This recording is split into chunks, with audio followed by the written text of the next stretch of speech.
shift, bass hit, neck snap, true talk, no fluff, heat rise, act up, snap tight, step clean, eyes lock, scene mean, just Jackson Guest. Feel that beat drop, chest pump, don't stop, just Jackson Guest. Here comes fire, here comes heat, no retreat, on this beat, just Jackson Guest. Just Jackson Guest. Just Jackson Guest. Boom shakalaka boom shakalaka boom boom boom boom boom boom. Mind flip, spine stiff, word cut, gift shift, talk slick, move quick, clock tick, don't blink. Just Jackson Guest. Boom shakalaka boom shakalaka boom. Just Jackson Guest. Boom shakalaka boom shakalaka boom. More love with backbone, more safety, full grown, more respect when it's earned, more clients return, more stacks, more flow, more peace that we grow, more health in the grind, more wealth in the mind, more cheers from the crowd, more strong women loud, more worth that you feel, more power made real. Yeah, just Jackson Guest. Here comes fire, here comes heat, no retreat, on this beat, just Jackson Guest. Just Jackson Guest. Boom shakalaka boom shakalaka boom. Boom shakalaka boom. Hey boom boom. Boom shakalaka boom. Hey boom boom. Boom shakalaka boom. Boom shakalaka boom. Hey boom shakalaka boom shakalaka boom. Hey boom shakalaka boom shakalaka boom. Hey boom shakalaka boom. Boom shakalaka boom shakalaka boom. Hey boom shakalaka boom. Kick bounce, hi-hat, run, shoulders roll, sun up, baseline, waistline, heat rise, no decline. Ooh.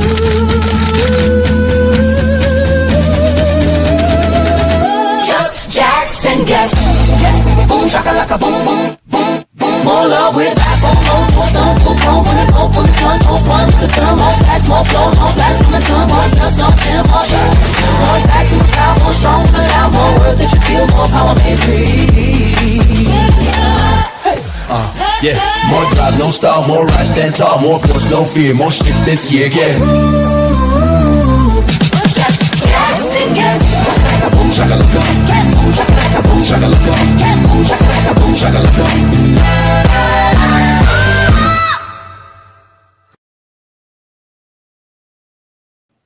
And here we go. It is a special night. I got a full stage coming up. I am so excited. Usually this is the time of the show I'm like, who do you think is going to be the first guest? If you've never watched Just Jack and Guests before, usually I have just two guests on stage, one for the first half, one for the second half.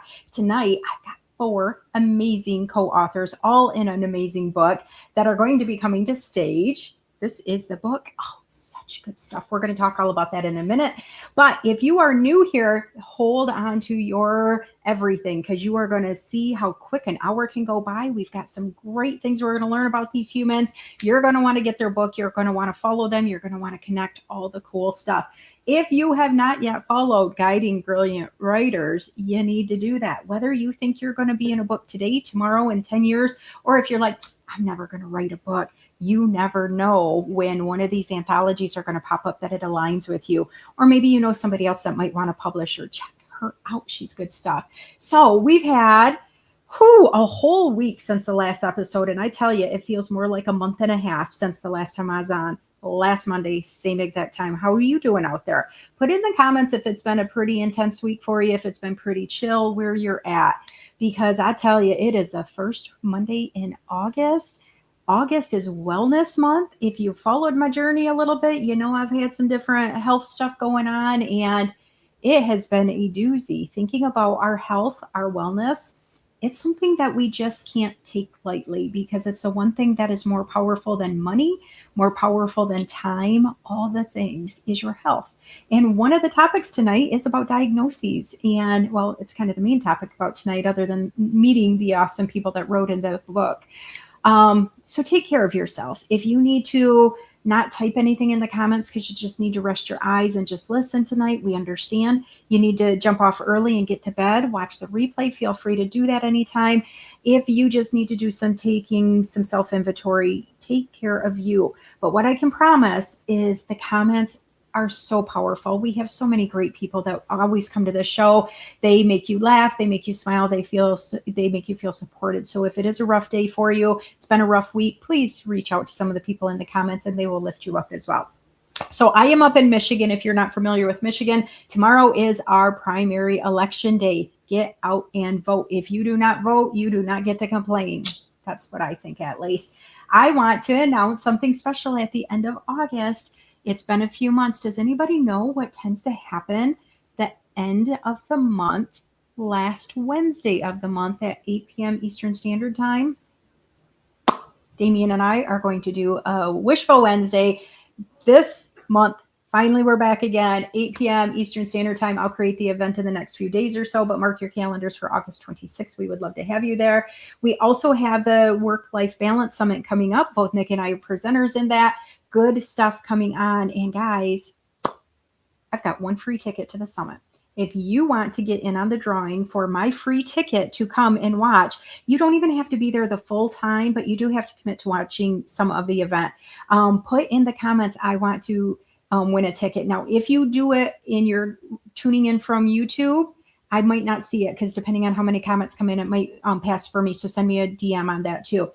Really good stuff. So many awesome speakers. It's 2 days. It's a recorded thing for any of the ones you miss. You want to do that. And then the last thing I want to share before I get Nick on stage is I am going to be in Chicago the end of this month. So if you are a Chicago person or will be traveling through there at the end of the month and you're interested in meeting in person, let me know because I am trying to get my schedule fit with as many wonderful LinkedIn people as I can get. If you don't know, I've met over 275 of my LinkedIn friends all over the country, and I'm ready to meet some more. So I hope you're doing well. I hope you are ready for Nick and her amazing co-authors. I'm going to bring Nick up first. Nick, are you ready? Because I tell you, sometimes people will put you up on stage without giving you any warning. So here you come.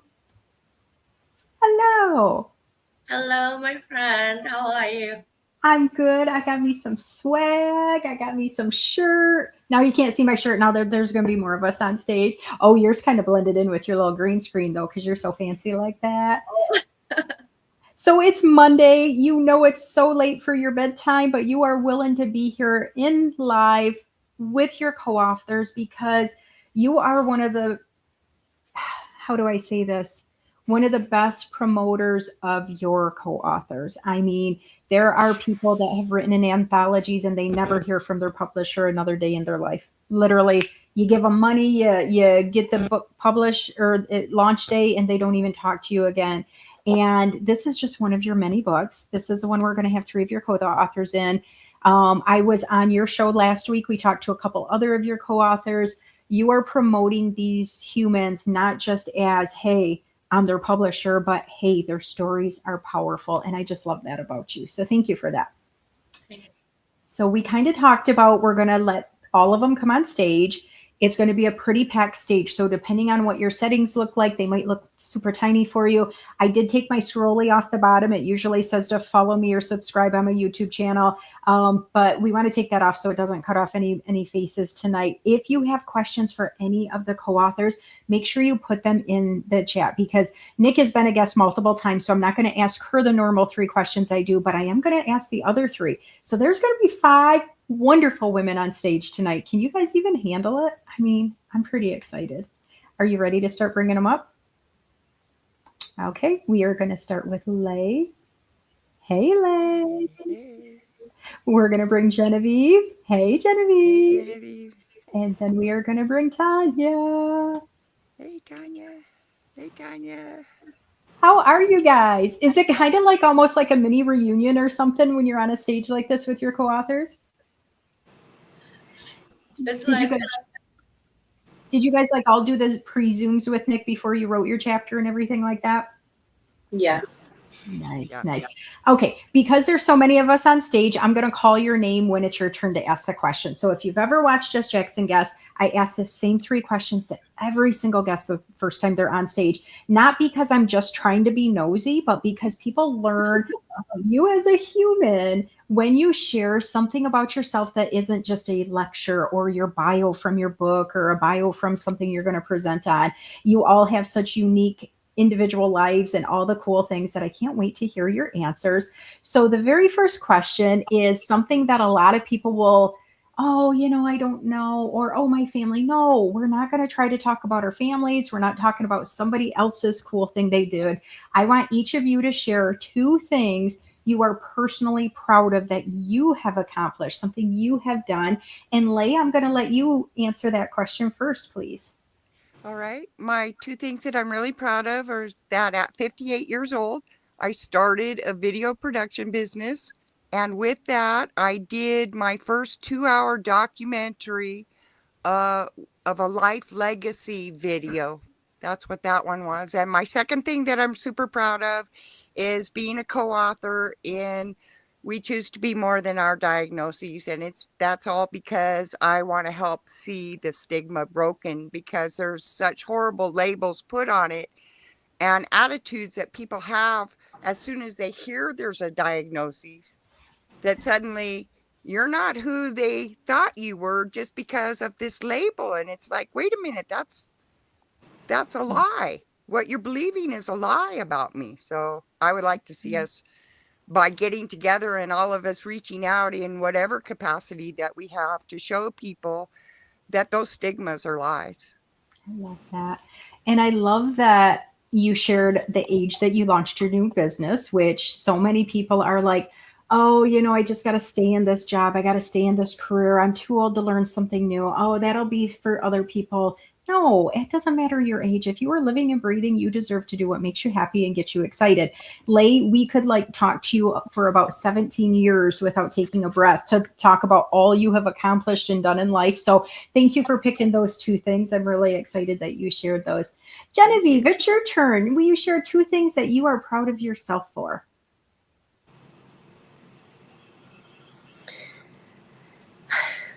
Thank you for asking that question. I was reflecting on that a little bit. And to be honest, it's nothing that is an accomplishment. What I'm most proud of is that when it could have been easier for me to lay down and die, that I didn't.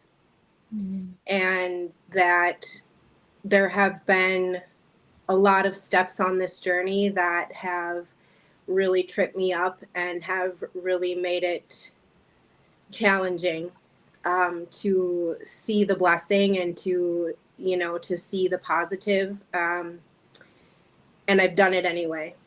And that to me is the biggest thing I could say. Huge. We are so thankful that you didn't lay down and just give up. Y'all need to read her story. You need to read everybody's chapter. Now, something about an anthology. So I've been a reader my whole life. Like literally, my mom gave me books like Gone with the Wind and The Exodus that were this big, like when I was in elementary school. I'm used to reading start to finish. The cool thing about an anthology is that every chapter is a whole different person. So it may be similar in some areas, but it's almost like reading a mini book every single chapter. Every one of your books were so different. Leigh, I remember reading your chapter and feeling like I was in that ravine with you, like literally right there on the side of the road. Genevieve, when I read yours, all the emotions came through. I work with people all day long that break the law, some people that have taken people's lives, some people that have done horrendous things. And then I also do work with people that have been victimized on the other side. And sometimes, I get caught up in the work side of it, like how to help, how to do this. But I really felt being there with you. And it was something that it was hard enough reading the first one and then to have a second situation come up. I don't want to give away your whole chapter, but holy smokes, woman. Thank you for still being here. Thank you for still being here. Thank you. So Tanya's having a little tech thing. She'll be right back with us, and then it'll be her turn for that question. Nick, did they share anything that you were surprised that they were proud of? No. It's, you ask them if they were on Zoom with me before. Mm-hmm. When they do this process with me, they're stuck with me for like 3 Zooms. They get messages, texts, all sorts of things. They have my phone number. So by the time the project wraps up, like you say, they're just not people who came to work with me. These people become lifelong friends.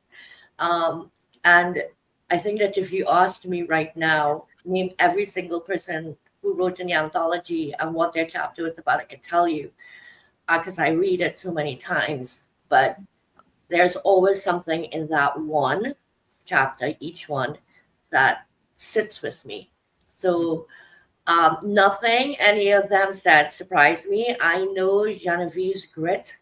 I couldn't imagine having somebody, I don't want to give away the story, but I can't imagine how somebody standing in my bedroom threatening my life. You know, I can't imagine Tanya. I just can't imagine, you know, the type of she received. I don't think that I would have been able to leave the building for like 24 hours. I would have just sat there. I would have been completely numb. And Leigh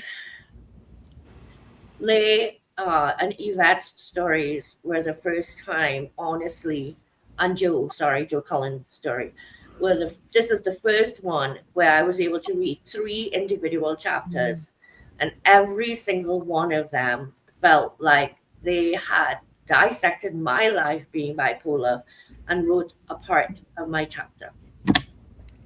So there was so much identity there for me. Yeah. Oh, that's amazing.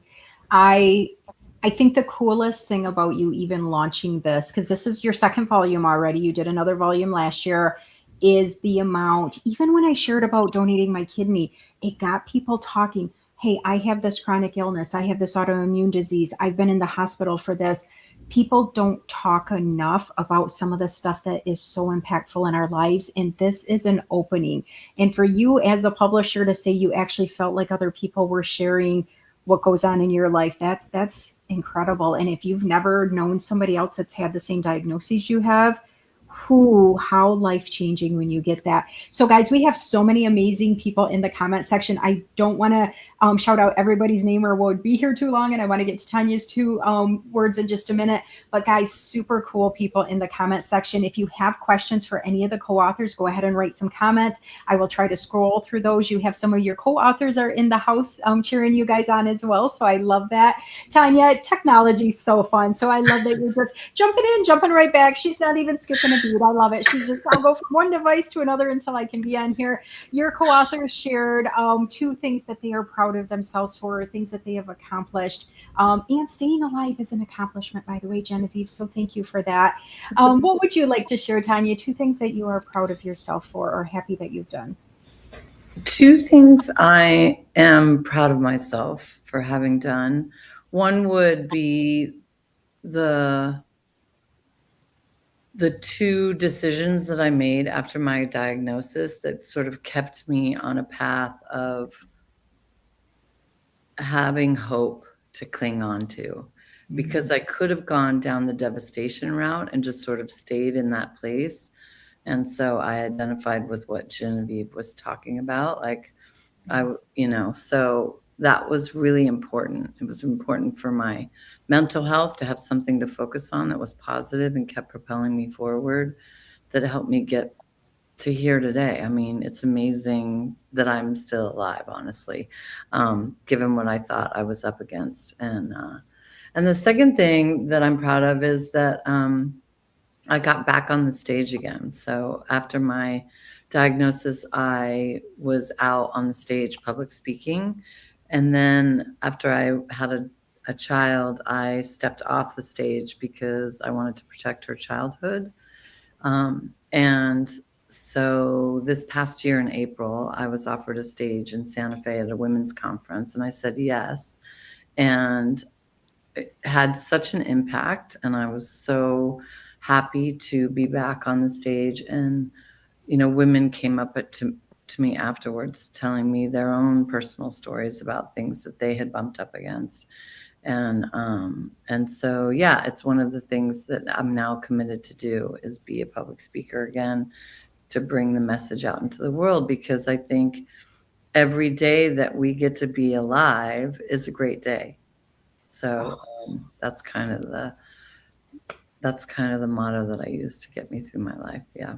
I love that, Tanya. I felt that hope reading your chapter. I really did. And that's one thing. Again, I work with people that have done tremendous things, and sometimes they've been incarcerated for more of their life than they've not been incarcerated. And that's the one thing that I notice with the difference on success is whether they have hope or not. Do you have hope that things are going to get better? Do you have hope that you're going to make safer decisions? Do you have hope that you'll be released someday? Do you have hope that you deserve to be a happy human? Because some people are very much focused on guilt, or they're focused on, my life wasn't meant to be as good as theirs is, or something. And that hope, the fact that we are all literally living, breathing humans, even though some of our outside packages or inside packages might look different than what others have, is huge. I mean, the chances that even our biological parents and their parents and all the things met to create you as a human, it's amazing. It's such a gift. And I appreciate that you honored that. But I'm also excited that you're back on stage, because when you've been a public person, when you have been somebody that was the one that they all looked up to, or they knew your name from all the different things, and you step away, sometimes it feels good to be away. And sometimes it's almost like, do I even want to do this? So I'm excited that you're excited about it. I went to a small women's conference on Friday, actually, right here in my hometown. And women can go either way. It's either we lift each other up, rah, rah, and we are amazing, or, oh, did you look at her shoes? I should be on that stage and not her, because I know more. And we need to drop that. We need to lift each other up, like all of you guys are doing in what I can feel in your chapters too. So thank you for that. We're going to go backwards now. Tanya, no matter how many stages you've been on and all the different things, you're a published author, you're all these things. What is something that you're willing to share with us that you're still learning about yourself or about life, something you're growing in or trying to challenge yourself in? I got a list of those. I would say, sort of going back to what you were talking about, whatever life hands us, right? Wherever we've been, even if you've been, in prison most of your life, even if you've been dealt, a crappy hand, that we are all born worthy. And it took me a long time to realize that. It took a lot of healing and a lot of digging. And, I had this sort of background program telling me I wasn't worthy. And one day I just realized just the fact that I was born, like you were saying before, a lot of things had to go in a very particular way for you to even arrive here on, as a human being. And so, you are worthy just because you were born into this world, right? And you have something to offer. That's just like the baseline. And yeah, so I'm working on this idea that life is one big learning experiment, and that these things come and they bump up against us, and they're difficult sometimes, they're challenging, they gut us, they bring us to our knees. But at the end of the day, the question that I'm always asking myself is, where is the lesson here? What am I meant to learn in this moment? And I'm just now coming into that, because I would have added a third thing that I'm proud of. 2 years ago, a year and a half ago, I started a podcast, and I talk to women who tell their resiliency stories. And through that, I've just started to understand that no matter what comes at you, it is a learning experience for you as an individual. And so it's your job to sort of dig in and say, did I show up in a really terrible way? Like, ooh, I want to be different. I want to show up differently in those tough times. Like, I don't want to turn into that nasty person or whatever it is, right? Like, sometimes we're just not our best selves. And sometimes, something smacks you in the face. So what are you going to do with the information that you're given? So those are the kind of things that I'm sort of working through at this point. I love Very that. present. I think if you solve that question, like the whole world would be a safer, happier place, because we are all learning and we need that excitement in life. So thank you for sharing that. When you have time, if you would go to the event page and put in a link to your podcast, I know I want to make sure that I can subscribe and start listening to it for sure. So Yeah. thank you for sharing that. That's exciting. Yeah. Genevieve, are you willing to share something that you're still learning about yourself, growing in, or trying to figure out? Yes, absolutely. I feel like my soul has been on an expansion journey for this entire lifetime. And to sort of go off of what Tanya was saying is it's it's all for the best and highest good. And how can we look at that in that way? And for me right now, it is building self trust.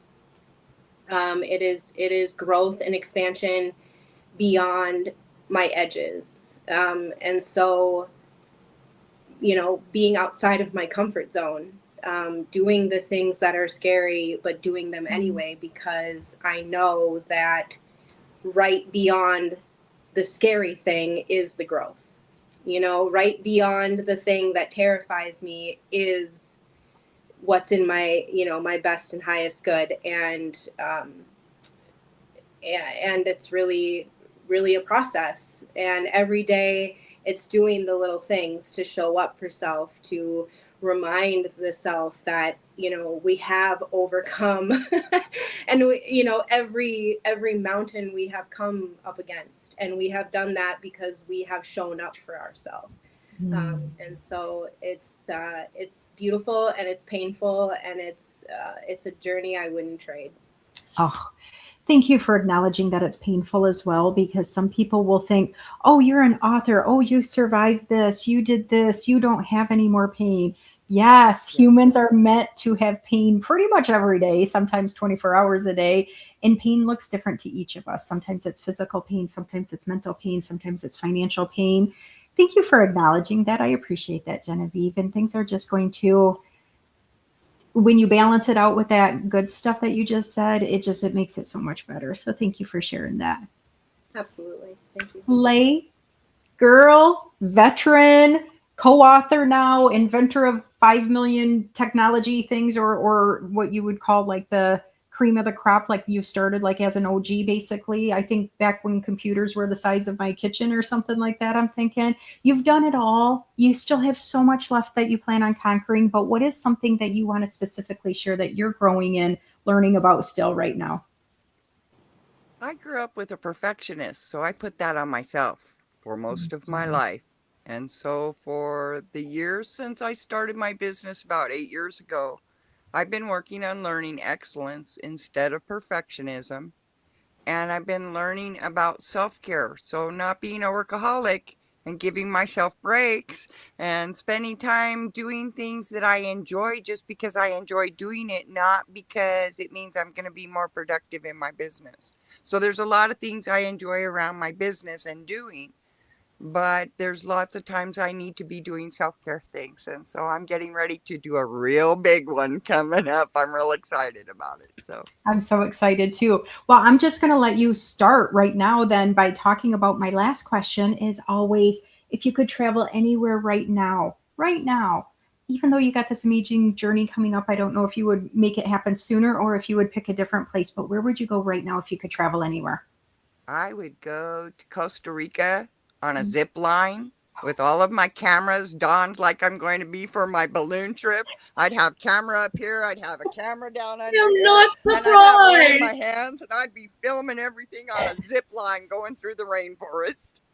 Oh my gosh, we've got to see that. And I need somebody like alongside you filming you watching your cameras because I know you're going to try to make sure they're in this right angle as you're like holding on for dear life.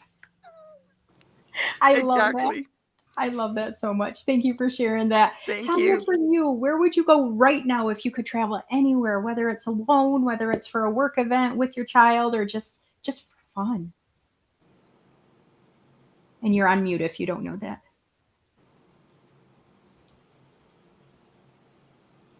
Me? Are you talking to me? Yes, that's Tanya. I'm in the comments, but I'm on YouTube and I'm I love realizing because I couldn't be on LinkedIn for some reason. But anyway, so the question is what? Where would you travel right now today if you could go anywhere? Now that takes dedication. You're that zoned in into the comment section. Guys, she is listening to y'all. I love it. Tanya, But I'm responding on YouTube and they're all in LinkedIn. So I'm like, because I don't know, technology issues. Anyway. It's a StreamYard thing, honestly. Yeah. It only connects with your YouTube, but you made it. So where would you travel right now if you could go anywhere, whether it was professionally, for relaxation, with your family, with just yourself? Where would you go right now? So I'm already planning a trip. So I'll just tell you where I'm going. Fundamentally, I'm going to Italy in December with my daughter. I've already been there, but she wants to go for her birthday. So we're going to actually spend Christmas there. Oh, I know.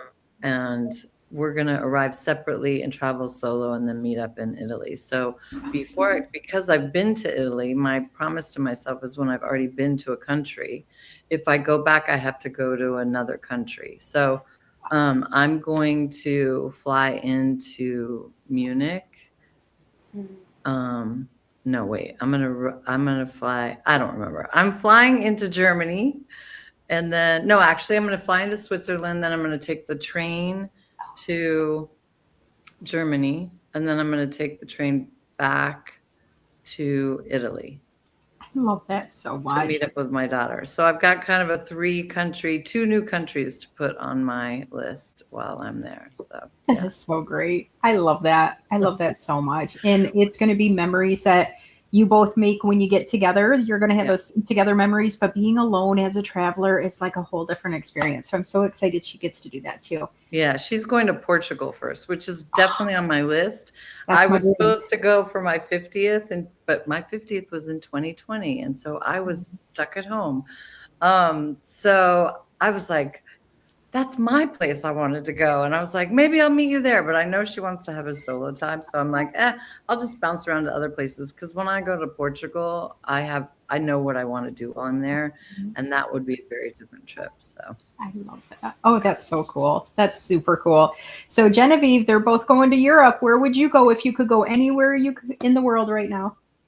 You know, I am staying domestic, and I am currently planning a trip to the Portland area. It's an area that I have been called to visit for a very long time, and I don't quite know why. And so there's some mystery there. So I just there's some beautiful rainforest, and just I'm very connected to the earth. So looking forward to that. I need to get there myself. So I have been to all 50 states, but I haven't been to all the great cities and parts of every state. So I still need to get to the West Side for sure. So I hope you get to get there pretty soon and enjoy that too. Ladies, those were amazing intros to the 3 questions. I kind of asked that to get people to get to know you and get to kind of feel the vibe from you guys and to relax you a little bit. So Nick, did anybody share anything that kind of shocked you or surprised you? No, but as I was sitting here, I couldn't help but think of the 3 titles of their chapters and how each one of them said something that another person's chapter clicked in my head. And in that moment, it reemphasizes just how much we are all connected, but just how much as well through a project, with these 12 women, myself being the 13th, that the connection, even without speaking it, seems to be there. And like, I dare to say this, if you don't mind, to your audience, these are the 3 titles. I would love to know if you can guess whose title is whose based on the personality of these women and what they've shared so far. So if you're I love this game. I love this game. I just got to say that. It just popped into my head. Now you asked, several questions, and they're learning a little bit about each. So one of the chapters is called Watch Me. So I would love for you to put in the comments, do you think that is Leigh's, Tanya's, or Genevieve's chapter? That's Watch Me. The other one is Fearlessly Fearless. Fearlessly Fearless. which one of them do you think titled their chapter that? And the last one is believe in you as you are. So who, uh-oh, there might have been a giveaway there. Believe you are enough as you are. Believe you are enough as you are. I'm sorry, I have a lot of chapter titles in my head. You've got a So lot of believe you are enough as you are. Which one of them do you think wrote that chapter? I don't know. I just thought it was funny because as I'm hearing Tanya talk, I'm like, oh, that sounds like the title of her chapter. That's You know, I appreciate you challenging people to think about that because you do not have to have already read their chapters to learn from these ladies. Like, seriously, when they were all talking about the things that they're growing in, I was like, when are they doing their own solo book? Because all three of you guys have so much knowledge of the world. I mean, literally, not just your own experience that you wrote about in the book, but just oh, your expression. I mean, it's exciting. It's something that I don't know if we all give each other enough credit to say, you've lived through some shit, but you've also grown through some shit and you've excited about some of this stuff and you see the potential and you see that hope and you've accomplished things that some people have told you you wouldn't accomplish, like living, and so many other things. So if you guys feel comfortable and you want to share what your diagnoses are or want to give a little bit of a teaser on your chapter, as they're starting to come in with some answers after you kind of do what you want to share about yourself in terms of what you wrote about or your diagnoses or anything, then go ahead and you can out yourself what your chapter title is. And Genevieve, if you're comfortable, I'd like you to go first this time. Sure. My diagnosis is post-traumatic stress disorder. And I wrote about basically looking down the barrel of a gun and having. I have to apologize. I'm having quite a grief-filled day today, so I am showing up a little messy. No apologies, but we are here for you. You take as much time as you need, and if you need to pause, you take that too.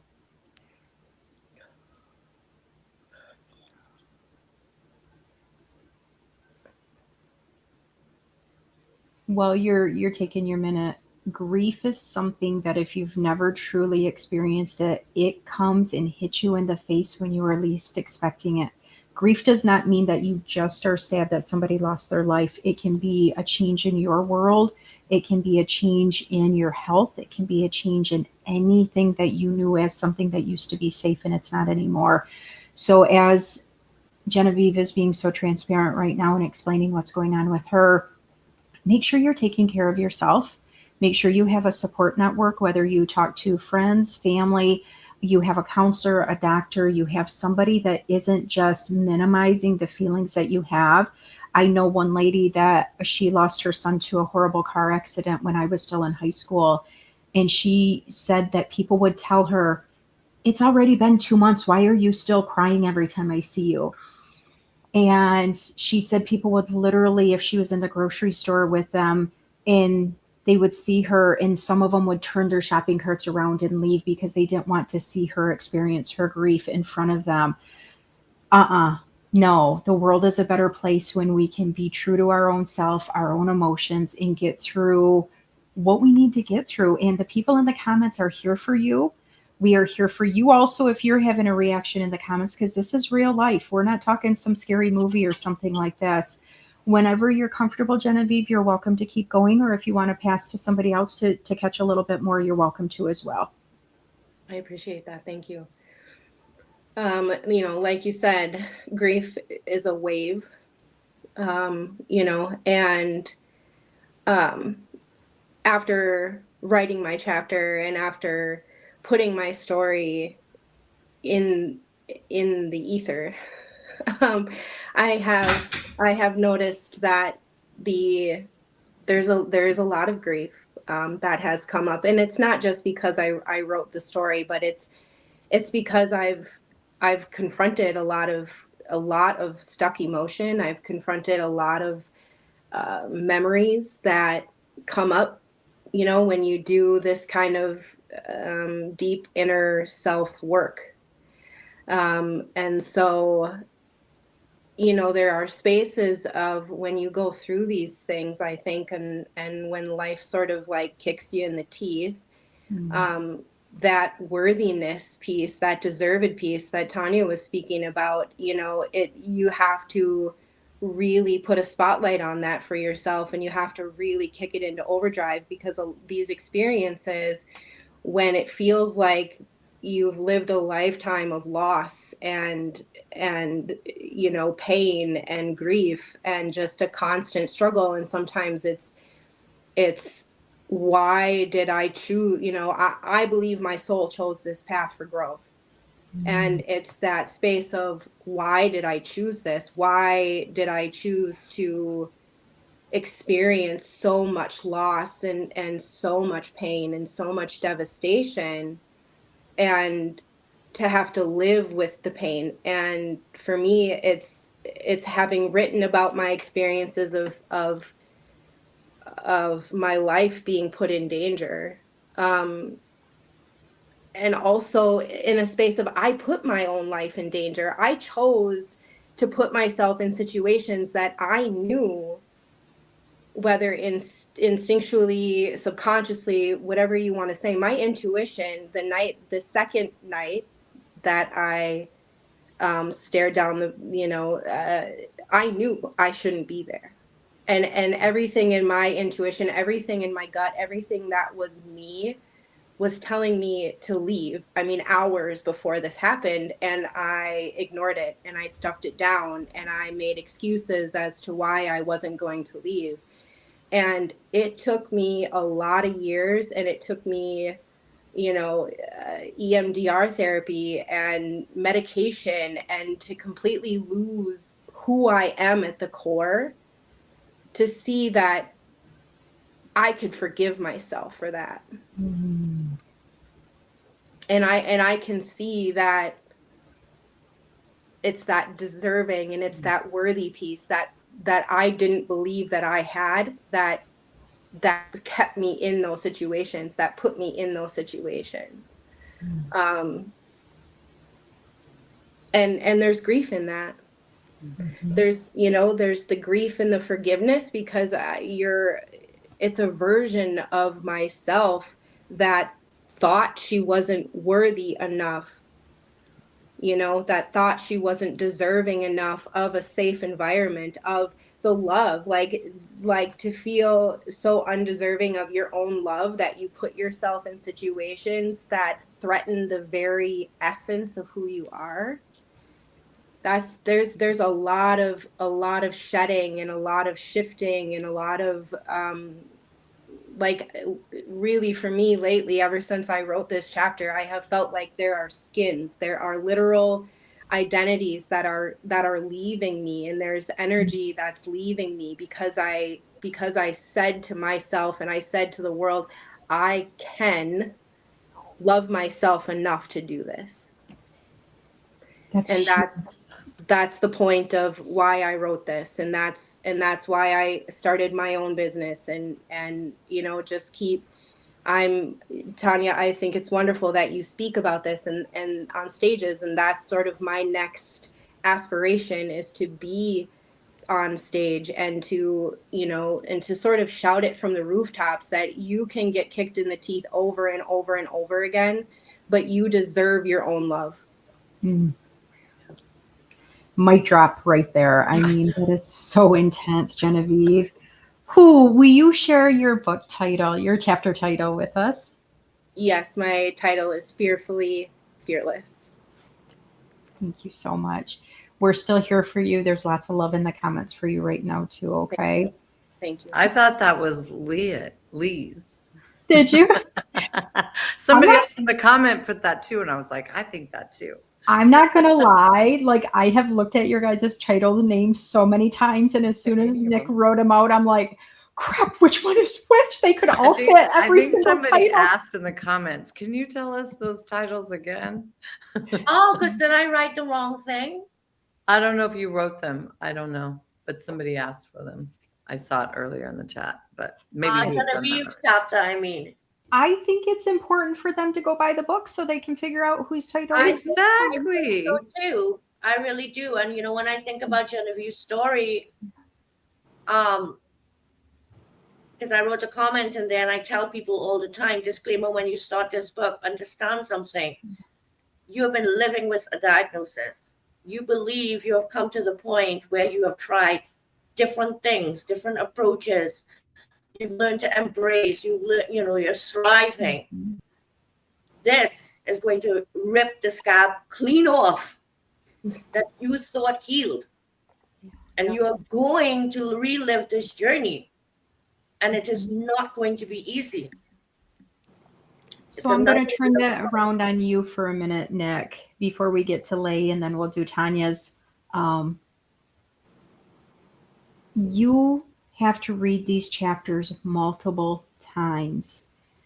Yes, your co-authors live this life, and yes, they're willing to put themselves out there and be transparent, and there is some grief and excitement and joy and frustration and anger and all the feelings as they're writing their story, but you also have to read them. And the first time it's probably one response, the second time, the third time, you don't become numb to what you see. And how do you take care of yourself with reading such intense life?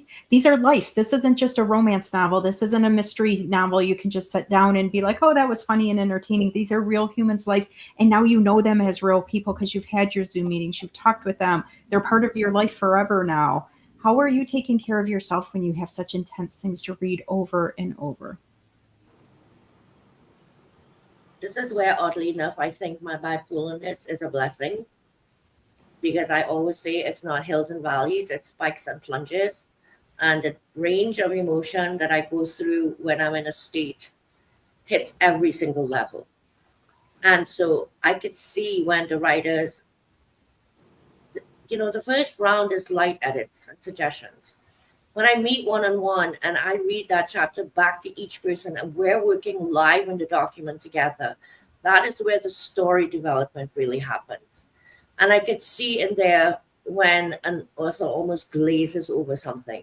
They mention it because it's necessary to mention, but they glaze over it because maybe they're not ready to go deeper yet. I'll ask the question. I will never push for them to put it in the chapter. It's up to them.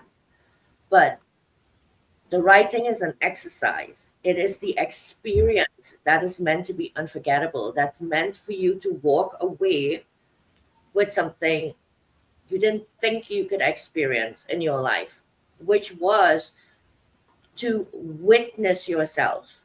You are witnessing yourself when you write your story. You're witnessing it before you put it in the world for others to witness. So at that point, that is the stigma breaking. It doesn't matter what anybody sees or thinks of your chapter at that point.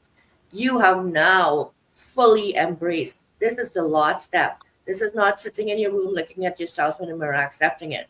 This is accepting it publicly and telling people, we are not your stigma. That is your problem. Right? So, I will teach you what I can and hope that you can see a different way. But I cannot make you do that. And I don't need to, because you know what? I'm already looking at myself the way I need to. And you're writing in this too. So you're also experiencing what some of your co-authors are doing. And if you guys don't know Nick by now, she was one of the very first people that I know of on LinkedIn, people that now have big platforms that have a ton of followers, even the people that are, been around forever and they don't engage much. She was one of, if not the first person to go live in what we used to call the audio rooms, where you didn't see the pictures, but you just heard their live voices at the right time, to discuss mental wellness and to discuss being bipolar and what it means for her journey. And wasn't it a Sunday morning show that you had? And people are just like, Oh my gosh, this is being talked about on LinkedIn, and the layers just started peeling like a little, snowflake. They were just falling all over the ground, and so many people learned and grew because of you bringing this to life. Now you have two books. This is the second volume that we're talking about tonight. We're talking with three of the co-authors in here. Every single story is amazing and it's worth a book by itself, but it's an anthology, so you get one chapter. We're going to switch over to Leigh because, guys, the time is flying by, and I want to get both Leigh and Tanya to be able to share what they feel comfortable about their diagnosis, give a little teaser on your chapter, and then share the chapter title. Leigh, it's your turn, my dear. I have been diagnosed with a bipolar and borderline personality disorders, or what I talk about in the book. I also have MST, which is military sexual trauma, and PTSD. That was from childhood sexual abuse is where it started, but it continued on in different scenarios. I wrote the book because I know for a fact that I've been stigmatized as a result of owning being bipolar. But what I know is that I'm highly intelligent. I'm compassionate to a degree that most people aren't even used to. And it all adds up to who I am. And if you choose to judge me because of a label, that's on you, because that's not who I am. So if you want to take the opportunity to really learn me and who I am and how all of those struggles have made me more compassionate for whatever it is that you're experiencing, that's what it's about for me. And that I really believe that it's all of us together that make a one whole. Yes, we're all each individual, but I believe we're all here to help each other through this journey, and that it's not about any one single person. It's about how well can we adapt and be tolerant and help our brothers and sisters along that path to get where it is they need to be. Maybe they're not there today. Maybe they're in tears and falling apart, and they need you to be that strong person that'll stand there with them and say, it's okay. I love you for who you are, because my book title is Believe You Are Enough as You Are. But that book title also could have been Watch Me. If I took it through a different chapter of See my what I life, mean? You I see could what I totally mean? be Yes. Watch Me, Tanya. Totally. Leigh, I love that. And what you got me thinking immediately, first of all, I got to meet Leigh it'll be a year in October, when you went to the Work Life Balance Summit that Dr. Tanya and Damien puts on each October. And I was like, who is this woman? And I didn't even know that you were a veteran and that you were this and that you were this. All I knew is that you were into drones. And I was like, that's amazing. And that's so cool. And being able to get to know you over the past 10 months or so, guys, she shows up to Just Jackson Guest almost every single Monday. She's usually in YouTube comments. So if I don't put her comment up on the screen, you might not see it unless you're on YouTube, but she's known as the drone girl on there. Her chapter covers just a fraction of her world, but it really puts into perspective not just how other people stigmatize you, but how if people would just listen, you may be able to work through some of the differences. You may be able to see their potential, because this woman is like so freaking intelligent. It's like mind blowing. It's like, what's a polymath again, But I'm so thankful you finally came to my stage, because I've been wanting you for so long on here. But also, if you feel like maybe, you don't want to read a book about diagnoses because it might be too personal, or it might kind of, be too much for you, do it when it's okay for you, and do one chapter at a time. Do a half a chapter at a time. Don't feel you have to suck all those emotions in at one time, and make sure you do it when you take care of yourself. And more than ever, talk to your loved ones, and especially young people, about reducing stigma. One of the co-authors is only 16-year-old Jacob. He's been in the comments tonight.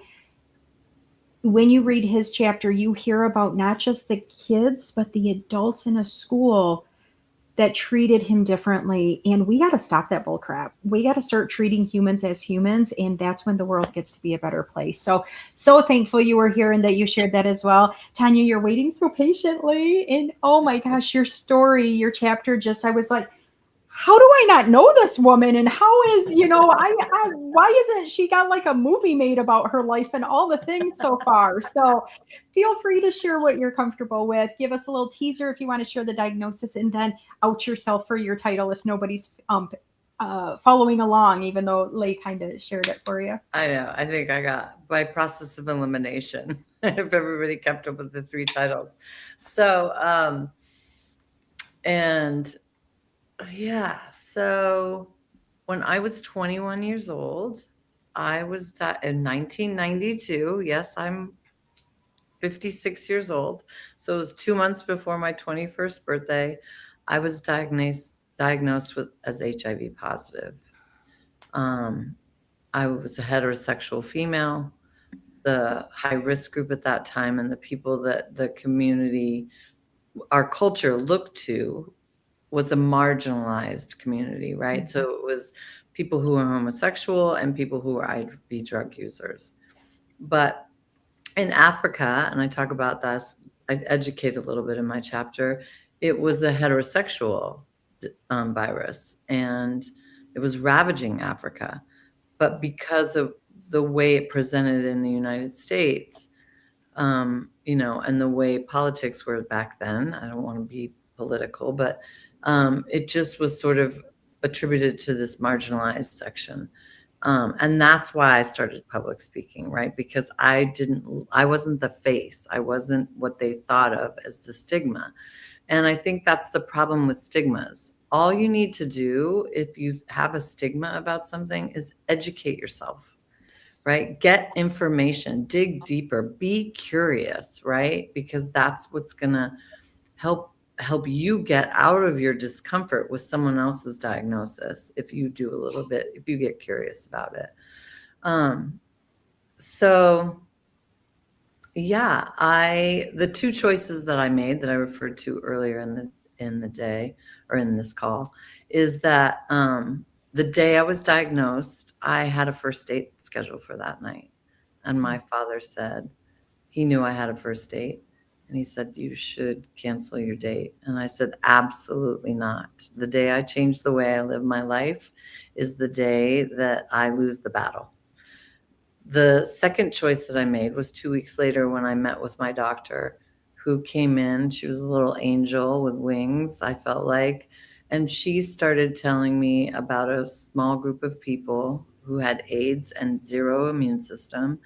And they were living 15 to 20 years. They didn't know how, they didn't know why, but they were studying them. And she told me, it's going to be my job as your doctor to keep you alive long enough. And I don't think we'll have a cure, but I think we'll be able to stop it in its tracks. So when I left that doctor's appointment, I said, I'm going to be one of those people. So those were 2 choices, conscious decisions that I made very early on at a very young age. Now, the average lifespan back then was considered to be 18 months. And it doesn't mean that I didn't feel sad or mourn or have grief, because every time a funeral procession would pass, I would get really emotional and think, am I going to die young?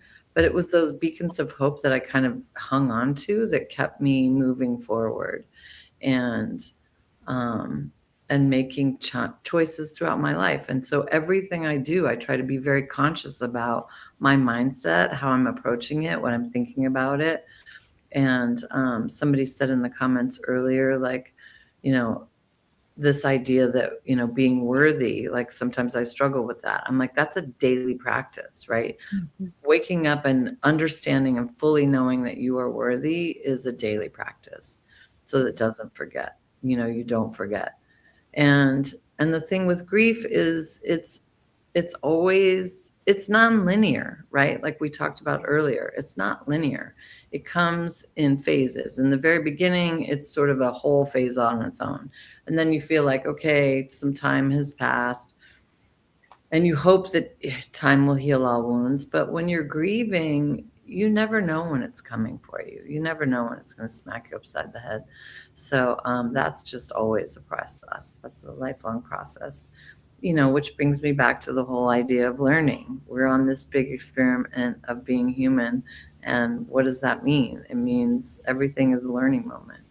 So, it's just the process and how you're starting your day and how you're putting your mind in line. And for me, the thing that has brought me through a lot of difficult times is my gratitude practice.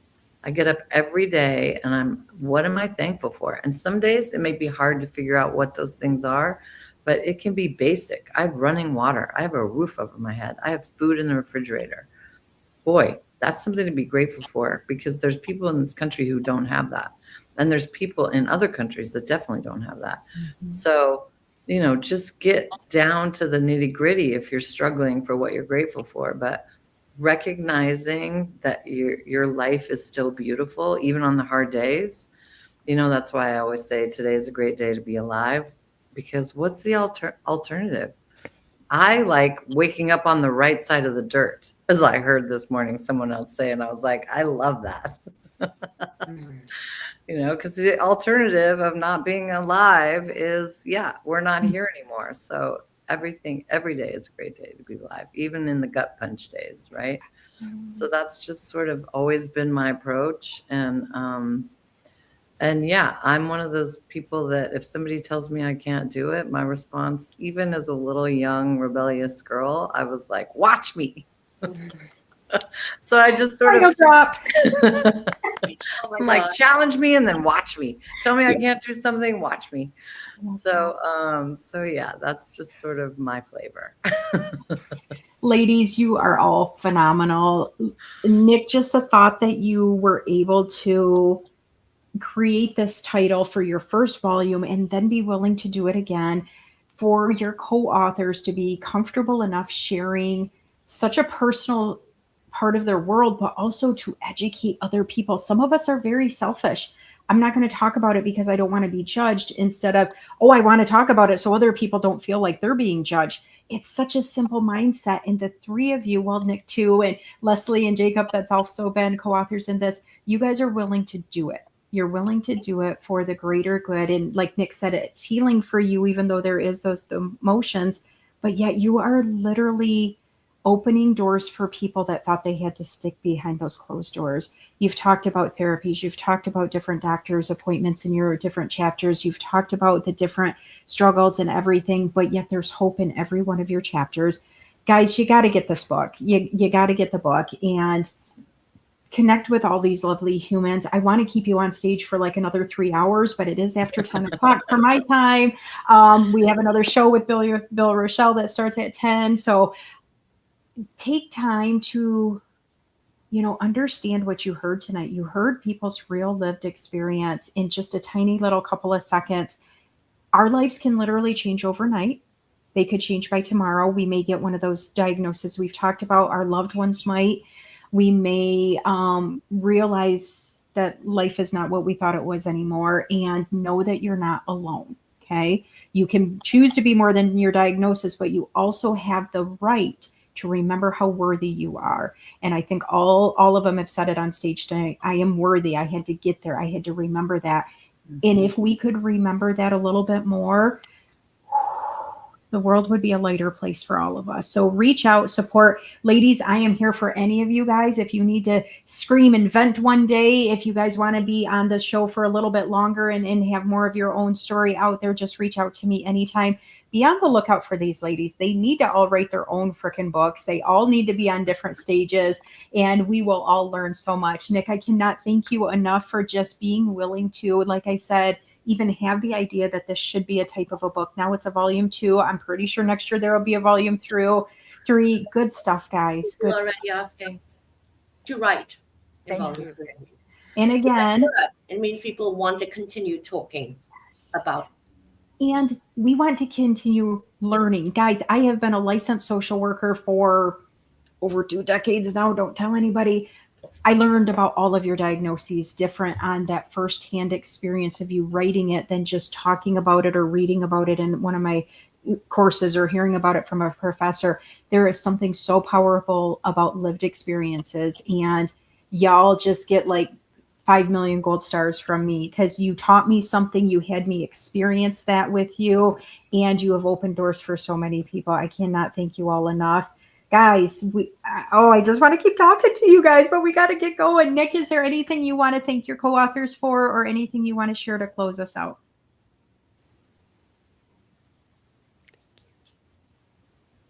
It's a lot. Sorry. It's a lot. I want to thank all the co-authors in these volumes for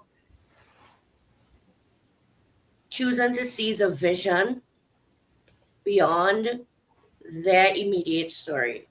Because when you participate in a project, you are investing your time, your energy, and your money, and it can very much become about you.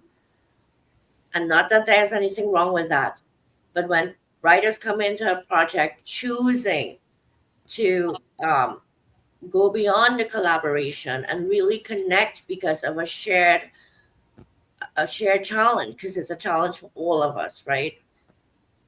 They thank me, but most of all, they need to thank themselves because I kicked off with the opportunity. It is really up to the person to say yes and to choose to invest 100% of themselves to walk away with the experience that they really and truly are investing in. I love that so much. So fun fact, if you put a book all the way up to your computer screen, it turns your camera off for some reason. So I think that's trying to tell us that we are supposed to be done with this show or something. I'm never going to do that quite so close to the camera next time. I got this big old pop-up that says your browser lost connection to your camera. Guys, I love that we just got to leave on a laugh because I was not expecting my camera to go out on my own show, but thank you all. Let's keep the conversation going by being in people's DMs, supporting people, going to their own shorts, and buying the book. You want to know what their bios say because their bios talk about ways you can find them and connect with them and learn from them fuller. Thank you all. I appreciate you greatly. Thank you. Thank you. Bye. Bye. Ladies and gentlemen, thank you for joining us today. You could have been anywhere else, but you chose just jacks and guests. Jackie Hallberg has left the building.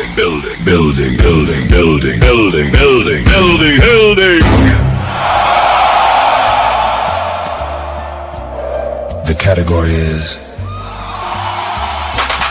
prison reform. Prison reform. The category is diversity. The category is women's rights. Thank you for joining. We appreciate your company. Thank you for coming through. Just jacks and guests. The category is equal rights. The category is inclusivity. The category is second chances.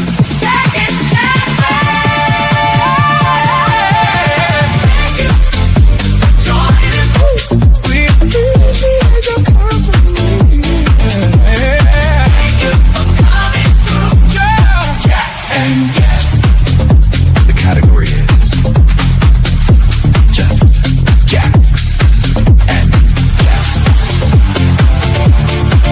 Just jacks and guests. Thank you for coming through. We appreciate your company. Just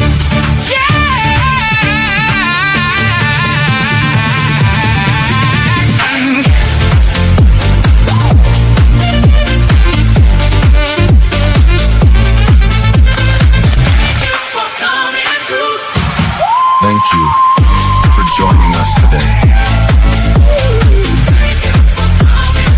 Just Jack.